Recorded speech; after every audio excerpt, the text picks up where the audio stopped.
Lots more to digest from today's budget debate in Parliament. So let's bring in political correspondent Lynette Lai. Hi, Lynette. Lynette, last year the 5 budgets focused on managing the pandemic. Now, while this year's budget still has some COVID-19 elements, the focus has largely returned to addressing long-term plans that were set pre-pandemic. What were the main topics or concerns raised in today's debate? So, as you said, this year's budget really has shifted away from emergency measures like we saw in last year's 5 budgets, and we are looking a lot more at long-term plans. But at the same time, it's not a return to the status quo before the pandemic. What we saw MPs talking a lot about just now was, of course, jobs. How do we invest in Singapore's talents, especially at a time when the economy is weak? How do we help businesses who need help and help those who can pivot to other industries pivot? We also saw talk on sustainability, so that's where the electric vehicles and petrol tax, these issues came in. On that subject, in his speech, opposition leader Pritam Singh addressed the hike in petrol duties, like you mentioned, that came into effect immediately on budget day.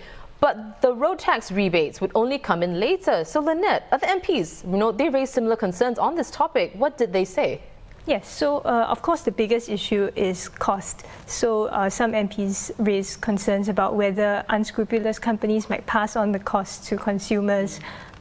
They also asked, because the reason that we've been given for this petrol tax hike is to encourage Singaporeans to move towards electric vehicles. But of course, not everyone can switch to an electric vehicle immediately.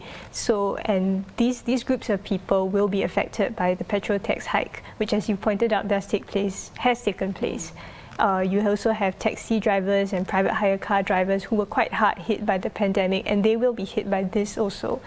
In the longer term, other MPs have pointed out that we may not have the infrastructure in place for widespread electric vehicle adoption, so that is an issue that needs to be sorted out.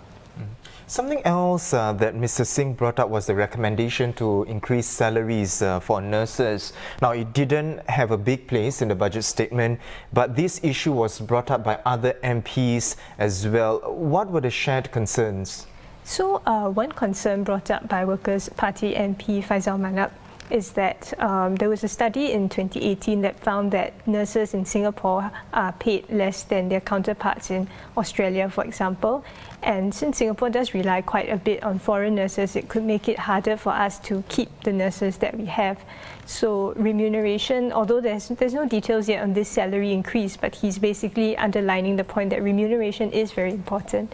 Apart from that, Ang Mo Kio GRC MP Daryl David also brought up the fact that apart from salary, there needs to be a good career progression pathway and good workplace environment. For example, people may not join the profession because there's long working hours. They may face abuse from patients' families, and these things tend to turn people off. So it would be good, he said, for the government to look into them. Good point. Well, of course, today's budget debate is still going on as we speak. But looking at the 2 examples that we just discussed, Lynette, it seems like the ruling party and the opposition have similar concerns. Are they looking in the same direction, though?